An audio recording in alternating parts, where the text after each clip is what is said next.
Hello friends, my name is Krishna Gar, and I welcome you all to my YouTube channel Namastey IT. Today's video, I will share the solution for corrupt Windows 10. In this video, I will show you how we can repair or restore our window by using command prompt in very simple way. So without any further delay, let's start our video. To open the command prompt, go to the search and start menu and type CMD. Make sure you open the command prompt as run as administrator.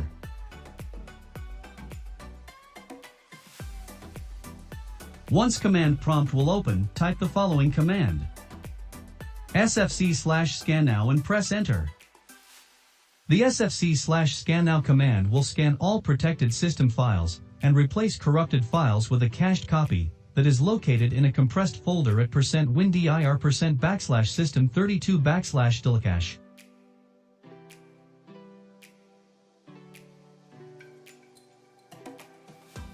Now the verification process will be start. Do not close this command prompt window until the verification is 100% complete. It may take several minutes for the command operation to be completed. Wait patiently while it completes.